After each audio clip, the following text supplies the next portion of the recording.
Tastepink. Welcome back to the channel, and this is my braidless crochet faux loc tutorial. Absolutely no cornrows, no plaits. This is a win for struggle braid gang. I'm giving you all the tips and tricks to have a solid install with all the confidence you can slay, and I'll give you some style inspiration and share my nighttime routine, and stay tuned for the subscriber appreciation at the end. So without further ado, let's get into it. As promised, there are no braids, no plaits, so I'm going to do flat twist. I like to start by using a leave-in conditioner on the hair to make sure that there's ample moisture. And next, I'm going to seal in that moisture by using beeswax, and I'm applying this adjacent to the parting space and the perimeter hairline. Next, I'm going to apply a pomade or a gel. This adds additional hold, and I'm going to use a small tooth comb to help distribute the product to the base of the hair. Now, there are many ways to do flat twist. For me, this is one of the very first times that I'm really trying this, and it's definitely something that's not at all overwhelming. I have linked an in-depth tutorial in the description box. It walks you through the steps so you can be most comfortable when choosing this style, because again, this is not intimidating. It's not something that is at all similar to cornrows. However, it's just as sturdy and secure.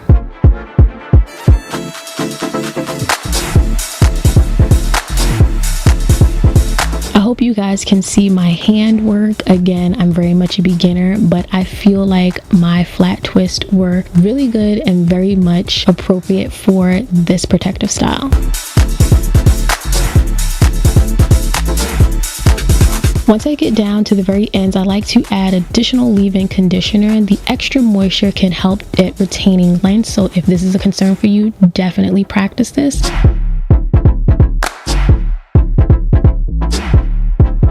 And as a tip, I like to place a bobby pin just above the loose end of the twist to keep it in place until I move on to the next step.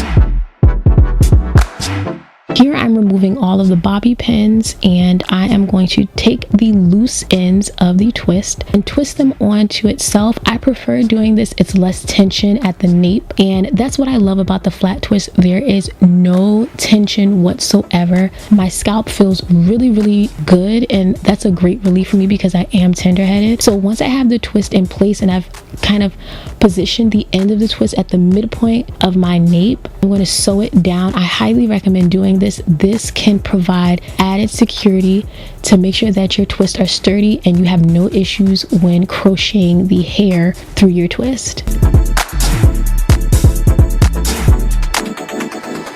I also like to add a bit of wild growth hair oil to the scalp. You can massage this in. I just left it on, but again, we want to make sure this style is protective. I'm going to be using the curly Bohemian Locs, the 18-inch in the color 1B at just 5.5 packs, and I'm going to use 1 pack of the Mambo open loop deep twist. I'm starting at the nape, and I just secured the faux loc with 1 knot. Very simple. And I spaced the locks about 2 finger widths apart, and when starting the next row, I spaced each row about 2 finger widths apart. You all can see that I spaced the locks a considerable distance apart in the beginning, as I will go back in the end and fill in these gaps later on, so don't worry about that.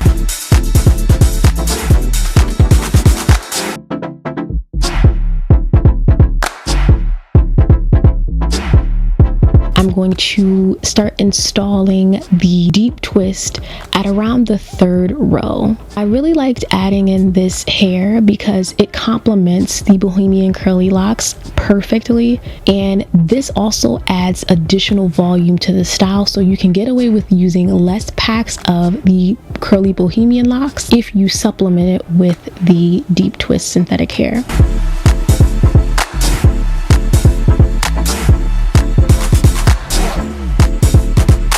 And I'm just crocheting as normal, placing the deep twist in whichever area I'd like. It's really up to your preference. Use as much as you're comfortable with. In the midpoint of my head, the largest part near the crown, there is a lot of free space, so I'm going to take the latch hook and go parallel to the flat twist, and I'm going to insert the faux loc into the hook, and I'm just going to draw the latch hook in the reverse direction. And doing this really helps to fill in that gap so you don't see your scalp peeking through. And I like to do this with the deep twist hair as well. This is just a really good trick to help disguise and conceal the parting space so it doesn't peek through.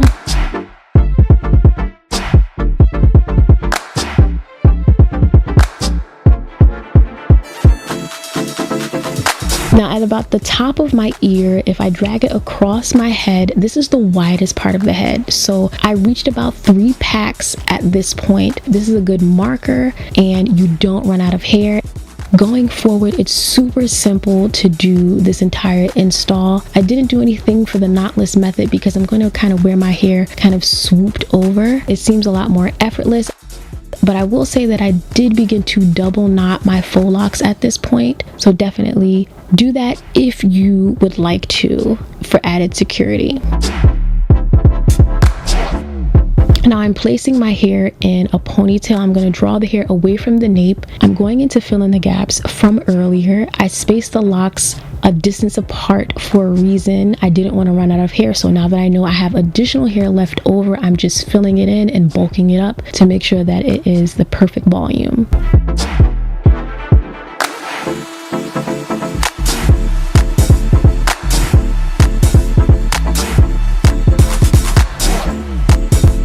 Now this is what the hair looks like when I'm all done. I put my locks into a low bun, very loose and low bun that's easy for sleeping, and I'm going to use this e-bonnet by Ebony Curls. Make sure you guys check out the link in the description box. These are superbly made. It's exceptional. I love her craftsmanship. This is a gorgeous e-bonnet. It's perfect for voluminous styles such as the faux locs. I feel cute and sexy when I wear this, so girl, you should get one. Now it's so much easier to sleep with this. I'm happy. This is a win for the team. Yes. Now I'm just going to show you guys, I'm using this temporary hair color spray to kind of conceal the parting space. This is a trick that I recommend, and I definitely suggest wearing an old scarf, something that you don't mind getting a little bit of color transfer onto. But this is a great tip that I like to use to help fill in the hairline and also better conceal the parting space, especially when your style is very much new. Use your beeswax and your pomade to lay your edges. I'm not really big into laying my edges and making them slay to the gods.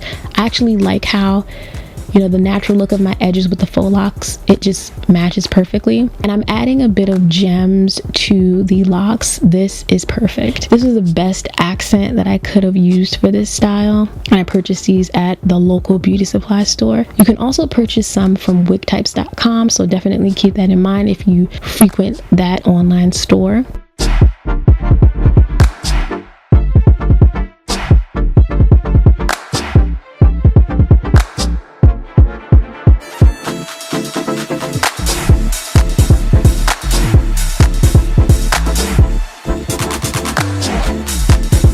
And I'm gonna give you guys a bit of style inspiration. Take it all in.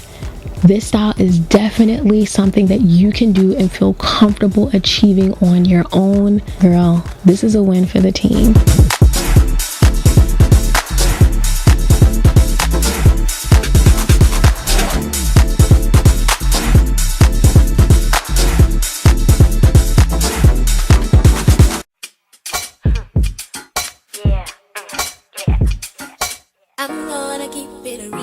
So be sure to check out my crochet braid playlist. It's lit. And I'm so thankful that you guys support me so much. I appreciate you all, and I wanted to take this time to show my appreciation for so many of you who recreate the styles that I share. I thank you guys so much. Subscribe, join the family, give this video a thumbs up if you enjoyed it, and I hope I see you in the next one. Love is just not in my plans, not even taking a chance. Studio right in my yacht, I'm doing 10 in a week.